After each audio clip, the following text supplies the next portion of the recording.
Hello friends, welcome back to our channel. അപ്പോൾ ഇന്നത്തെ video എന്ന് പറയുന്നത് ഒരു വെറൈറ്റി വീഡിയോ ആണ്. കാര്യം എന്താ വെച്ചാൽ ഞാൻ എൻ്റെ ഈ ചാനലിൽ ഇടുന്നത് എൻ്റെ ഫാമിലിൻ്റെയും എൻ്റെ കുട്ടിയുടെയൊക്കെ കുറച്ച് കാര്യങ്ങളും അങ്ങനത്തെ ഹാപ്പിനെസ്സും കാര്യങ്ങളൊക്കെയാണ് ഞാൻ ഷെയർ ചെയ്യാറ് സാധാരണ ഈ ചാനലിൽ. പക്ഷെ ഇന്ന് ഞാൻ ചെയ്യാൻ പോകുന്നത് ഒരു ചെറിയ റിയാക്ഷൻ വീഡിയോ ആണ്. അത് ഞാൻ വേണമെന്ന് വെച്ച് ചെയ്യല്ല, ആസ് എ ഹ്യൂമൻ എനിക്കിത് ചെയ്തേ പറ്റുള്ളൂ എന്ന് തോന്നി. ഇന്നലെ ഞാൻ ഒരു വീഡിയോ കണ്ടിട്ടുണ്ടായി, ഇന്നലെ എന്നല്ല കഴിഞ്ഞ ഒരാഴ്ചയായിട്ട് എൻ്റെ യൂട്യൂബ് ഹോമിൽ വന്ന് കിടക്കുന്നത് ഒരു പ്രണവ്, പിന്നെ പ്രണവ് കൊച്ചു, അങ്ങനെ രണ്ട് ചാനലിന്റെ വീഡിയോസ് ഇങ്ങനെ വരാറുണ്ട്. അപ്പോൾ സജഷനിൽ ഇങ്ങനെ വന്ന് കിടക്കുമ്പോൾ ഞാൻ അത് കാണുന്നുണ്ട്. അപ്പോൾ ഈ ഒരാഴ്ചയായിട്ട് ഞാൻ അവരെങ്ങനെ ഫോളോ അപ്പ് ചെയ്തുകൊണ്ടിരിക്കുകയാണ്. അപ്പോൾ ആദ്യം ഞാൻ ഈ പ്രണവിന്റെ ഒരു വീഡിയോ കണ്ടിട്ടുണ്ടായിരുന്നു. അവരെ കുട്ടി ഡെലിവറി കഴിഞ്ഞു, അപ്പൊ അവരെ കുട്ടിക്ക് ഒരു അഡ്രസ് ഇല്ല എന്നൊക്കെ പറഞ്ഞിട്ട് അവരെ സെന്റിമെന്റൽ ആയിട്ടുള്ള ഒരു രീതിയിലുള്ള വീഡിയോ കണ്ടിട്ടുണ്ടായിരുന്നു. അപ്പൊ സ്വാഭാവികമായിട്ടും നമ്മളൊക്കെ വിചാരിച്ചു അച്ഛനും അമ്മയും അതൊക്കെ നിഷേധിച്ചതാണ്, അല്ലെങ്കിൽ ആ വീട്ടിൽ എന്തോ കാര്യമായിട്ടുള്ള എന്തോ പ്രശ്നം ഉണ്ടായി. ഒരു ഫാമിലി ആകുമ്പോൾ പ്രശ്നങ്ങൾ ഉണ്ടാവും, അത് അവരെ കാര്യമാണ്, നമ്മൾ അതിനകത്ത് ഇടപെടേണ്ട ആവശ്യമില്ല. എന്നാൽ പോലും നമ്മൾ മലയാളിയല്ലേ, നമ്മൾ അങ്ങനെ മനസ്സിൽ വിചാരിച്ചു. ദ വെരി നെക്സ്റ്റ് ഡേ അവരുടെ അനിയന്റെ ഒരു വീഡിയോ വന്നിട്ടുണ്ടായിരുന്നു. അവരെവിടുന്ന് ആരും ഇറക്കി വിട്ടതല്ല, അവരായിട്ട് പോയതാണ്, അവർക്ക് എപ്പോ വേണമെങ്കിലും ഇങ്ങോട്ട് കയറി വരാം, ഇത് അവരുടെ വീടാണ് എന്നൊക്കെ പറഞ്ഞിട്ടുള്ള ഒരു വീഡിയോ ഉണ്ടായിരുന്നു.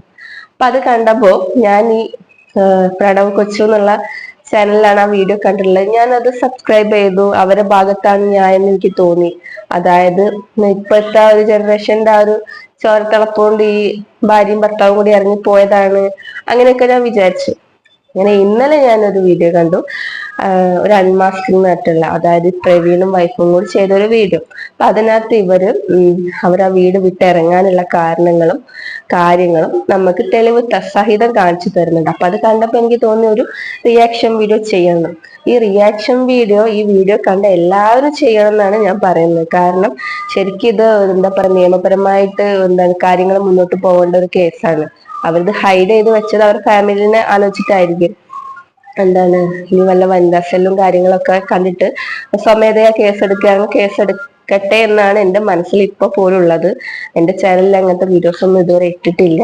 ഞാനൊരു പറയാ പുതിയതായിട്ട് യൂട്യൂബിൽ വന്ന ഒരാളാണ്. പക്ഷെ ഞാൻ ചാനൽ തുടങ്ങിയിട്ട് ഏകദേശം 4 കൊല്ലം പോലെ. 2020 കൊറോണ കാലത്താണ് ഞാൻ ചാനൽ തുടങ്ങിയിട്ടുള്ളത്. ആ സമയത്തിന് ഒരുപാട് ക്രാഫ്റ്റും കാര്യങ്ങളൊക്കെ ഇട്ടിട്ടുണ്ടായിരുന്നു. പിന്നെ ഞാനത് ഡിലീറ്റ് ചെയ്തിട്ട് ഇപ്പൊ അടുത്താണ് മോളുടെയും നമ്മുടെയൊക്കെ ഫാമിലി വിശേഷവും കാര്യങ്ങളൊക്കെ ഷെയർ ചെയ്യാൻ തുടങ്ങിയത്. അപ്പൊ നമ്മുടെ ഈ കൊച്ചു കേരളത്തിൽ എന്തൊക്കെയാണ് നടക്കുന്നത്, ഞാൻ പേപ്പറൊന്നും വായിക്കാത്ത ഒരാളാണ്. ഞാൻ ഈ പേപ്പറൊക്കെ വായിച്ചാൽ നെഗറ്റിവിറ്റി വരും, ഫുള്ള് ഇങ്ങനത്തെ ന്യൂസ് എല്ലാം എന്നൊക്കെ വിചാരിച്ചിട്ട് പേപ്പർ ഒന്നും നോക്കാത്ത ആളാണ്, ന്യൂസ് കാണാറില്ല. ആകെ നമുക്കുള്ള ഒരു എന്റർടൈൻമെന്റ് എന്ന് പറയുന്നത് ഈ യൂട്യൂബ്, ഇൻസ്റ്റാഗ്രാം അങ്ങനത്തെ ഐറ്റംസ് ആണ്. അപ്പം ഈ യൂട്യൂബിലുള്ള ഈ 2 ചാനൽ ഞാൻ ഫോളോ ചെയ്യുന്നില്ല, അല്ലെങ്കിൽ സബ്സ്ക്രൈബ് ചെയ്യുന്നില്ല. അവരെ സ്ഥിരമായിട്ടുള്ളൊരു വ്യൂവർ ഒന്നുമല്ല ഞാൻ. പക്ഷെ ഇതെന്റെ സജഷൻ ബോക്സിൽ വന്നതുകൊണ്ട് ഞാൻ കണ്ടു. അപ്പൊ എനിക്ക് അതിനൊരു വീഡിയോ ചെയ്യണമെന്ന് തോന്നി. അപ്പൊ സംഭവം കാണാത്തവർക്ക് വേണ്ടിയിട്ടാണ് ഇപ്പൊ ഞാൻ അതിന്റെ ഒരു ബ്രീഫ് പറയുന്നത്. ഈ പ്രവീൺ കല്യാണം കഴിഞ്ഞിട്ടുണ്ട്, അവരുടെ വൈഫാണ് മൃദുല എന്ന് പറയുന്നത്. അപ്പൊ ഡെലിവറി ടൈമിലാണ് ഇവരെ പ്രശ്നം സ്റ്റാർട്ട് ചെയ്യുന്നത്. അതായത് പ്രവീണിന്റെ ഫാമിലിനെ പ്രവീൺ അകറ്റി നിർത്തി, എന്തുകൊണ്ട് അങ്ങനെ അകറ്റി നിർത്തി, എന്തുകൊണ്ട് ഗവൺമെന്റ് ഹോസ്പിറ്റലിൽ ഡെലിവറി കഴിഞ്ഞ്, അങ്ങനെ നമ്മൾ മലയാളികള് ചോദിക്കാൻ പറ്റുന്നതിന്റെ മാക്സിമം ചോദ്യങ്ങളൊക്കെ അവരെ കമന്റ് ബോക്സിൽ കൊണ്ടുവന്ന് ചോദിക്കുന്നൊക്കെ ഉണ്ട്. അപ്പൊ അതിന് അവർ റിയാക്ട് ചെയ്യുന്നതാണ് പിന്നെയുള്ള ഓരോ വീഡിയോസ്. അപ്പൊ ഞാൻ ആദ്യം പറഞ്ഞല്ലോ അവര് മാറി മാറി ഇട്ട 2-3 വീഡിയോസിന്റെ കാര്യം. അങ്ങനെ ഈ വീഡിയോയിൽ പറയുന്നത് എന്താ വെച്ചാല്, ഈ മൃദുലയ്ക്ക് ഡ്യൂ ഡേറ്റിന് 5 ദിവസം മുന്നേ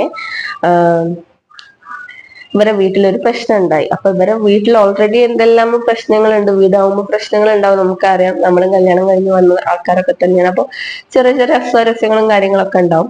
അപ്പൊ അന്ന് അവിടെ ഉണ്ടായത് എന്താന്ന് വെച്ചാൽ, അവരൊരു കൊളാബ് ചെയ്യുന്നതിന് വേണ്ടിയിട്ട് ചെയ്തുകൊണ്ടിരിക്കുന്ന സമയത്താണ് അവിടെ എന്തോ പ്രശ്നം ഉണ്ടായിട്ടുള്ളത്.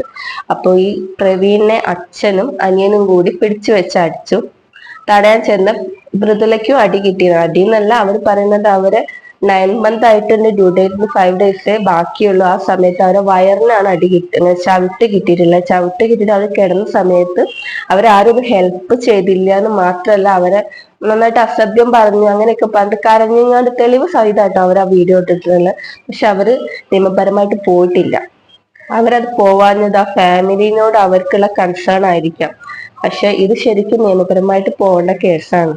അവർക്ക് ആ ഒരു കുഞ്ഞിനെ പോലും അവർക്ക് അത്രയും ഇതില്ലാന്നുണ്ടെങ്കിൽ, വാല്യൂ കൊടുക്കാതെ അവർ അങ്ങനെ ബിഹേവ് ചെയ്യുന്നുണ്ടെങ്കിൽ അവർ ശരിക്കും ഡിസേർവ് ചെയ്യുന്നത് ഈ പറഞ്ഞ പോലെ കേസും കൂട്ടമായിട്ട് നടക്കുകയാണ് അവർ വേണം. അവർക്ക് അതിന് വേണ്ട ശിക്ഷ കിട്ടുക വേണം.